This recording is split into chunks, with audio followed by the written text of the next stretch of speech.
Welcome back to the channel. Today we have a fascinating topic lined up for you. Today we're diving into history to uncover the surprising and sometimes shocking foods people ate to survive during World War II. This was a time when food was scarce and people had to make do with what little they had. I'm talking about times were so tough your pantry was bare and you had to get creative to feed your family. Imagine opening your pantry and finding almost nothing. You'd have to think outside the box to make a meal.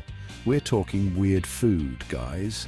Things you wouldn't even consider eating today were on the menu back then. From strange meat substitutes to odd vegetable concoctions, the creativity was endless. You won't believe some of these. People had to adapt to survive, and that meant eating things that would make us cringe today. But for them, it was a matter of life and death. We're going to show you what people in war-torn countries, soldiers on the front lines and everyday families struggling to get by had to eat to survive. Soldiers in the trenches had their own unique challenges, often relying on canned goods and whatever they could scavenge. Get ready to be shocked, amazed, and maybe even a little grossed out. The resilience and ingenuity of people during this time were truly remarkable. They found ways to turn the most unappetizing ingredients into something edible. But most importantly, get ready to gain a whole new appreciation for the food we have today. It's easy to take our abundance for granted, but looking back at what people endured makes us grateful for every meal. So let's dive in and explore the culinary history of World War II. First up, we've got bread. Sounds normal enough, right? Well, not so fast. During World War II, bread was a luxury, and I'm not talking about your fancy sourdough. Imagine a time when even the most basic ingredients were hard to come by. Flour, sugar, and yeast were rationed, and people had to get creative. People were using whatever they could get their hands on to make bread. Think potato peels, sawdust, yeah, you heard that right, and even tree bark. These were desperate times, and desperate measures were taken. The bread that resulted from these unusual ingredients was often dense, gritty, and far from the fluffy loaves we're used to today. Imagine biting into a slice of that. They called it war bread, and let's just say it wasn't winning any culinary awards. But hey, when you're hungry, and war bread was better than nothing. It kept people alive, and that's what mattered.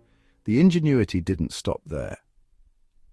People also used things like turnips, carrots, and even acorns to stretch their bread supplies.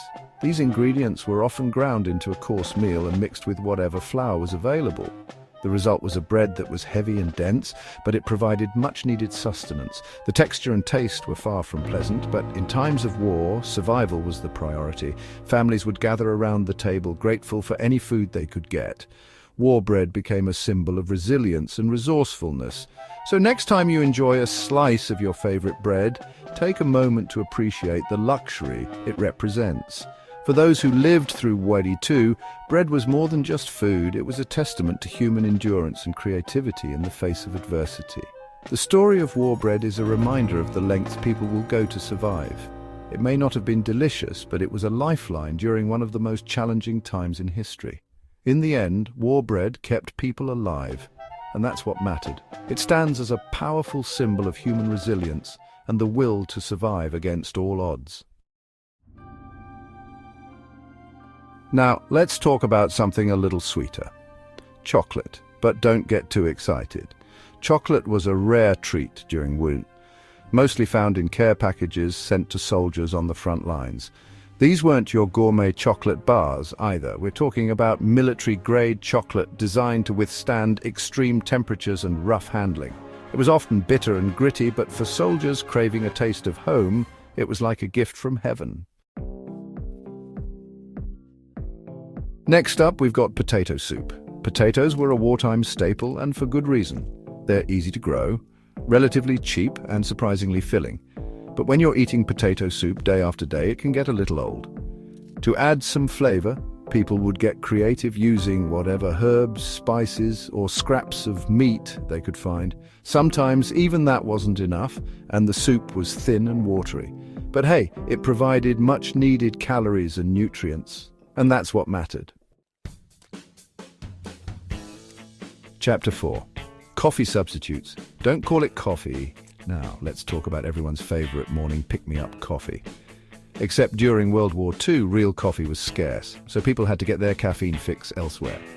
Enter coffee substitutes like roasted barley, chicory, and even dandelion roots.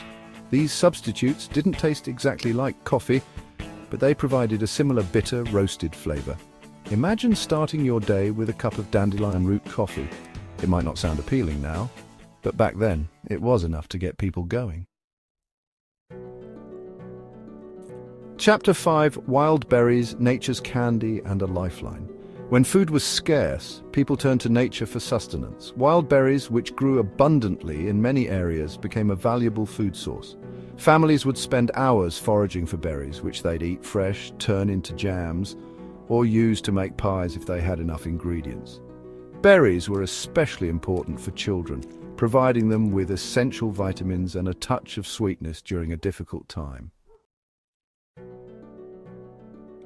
Chapter 6: Canned meat, spam, and more spam. Spam, the butt of many jokes, but a lifesaver during World War II. Canned meat, particularly spam, became a staple for soldiers and civilians alike. It was shelf-stable, easy to transport, and packed with protein. Sure, it wasn't the most appetizing food, but it kept people from starving. People got creative with spam, adding it to soups, frying it up with potatoes, or even eating it cold straight from the can.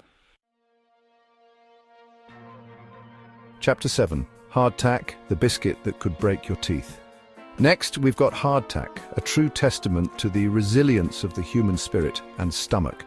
This rock-hard biscuit was a staple for soldiers throughout history, and World War II was no exception.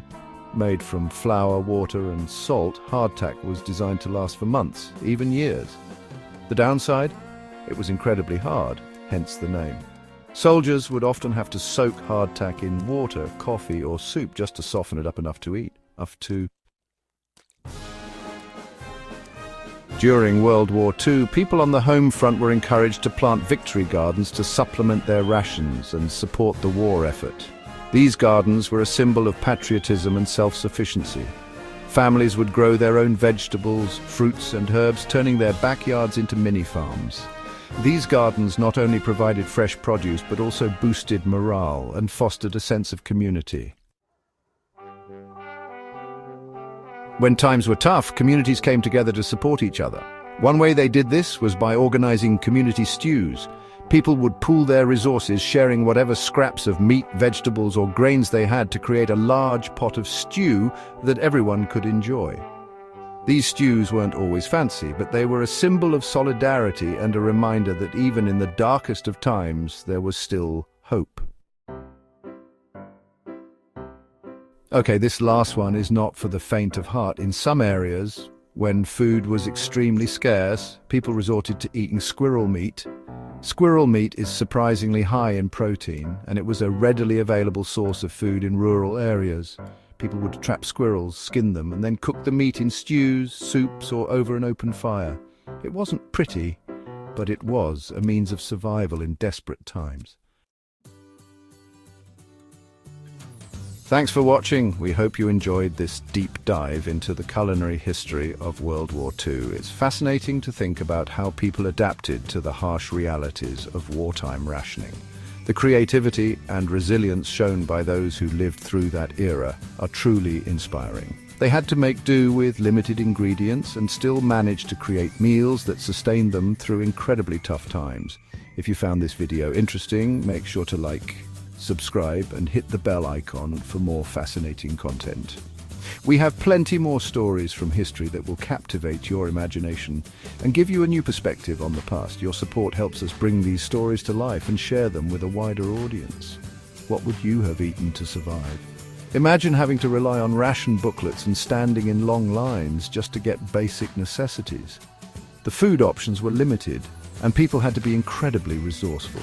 From powdered eggs to canned meats, the diet was far from luxurious, but it was enough to keep people going. Let us know in the comments below. We'd love to hear your thoughts on how you would have managed during those challenging times. Would you have been able to come up with creative recipes? Or would you have struggled with the limited options? It's crazy to think about what people had to eat during World War II, right? The food lines, the rationing, and the sheer determination to make it through each day are mind-boggling. It's a stark contrast to the abundance we often take for granted today. It really makes you appreciate the food we have today. The variety, the freshness, and the convenience are things that many of us don't even think about. But when you compare it to the wartime diet, it becomes clear just how fortunate we are. So next time you're complaining about dinner, remember what people went through back then. They didn't have the luxury of being picky. Every meal was a testament to their resilience and ingenuity. It's a humbling thought, and one that can make us more grateful for what we have. And let's be real, if they could survive on war bread and spam, we can definitely handle whatever's on our plates. Stay grateful, my friends. Remember, history has a lot to teach us, and sometimes it's the simplest lessons that are the most profound. Thanks for watching, and we'll see you in the next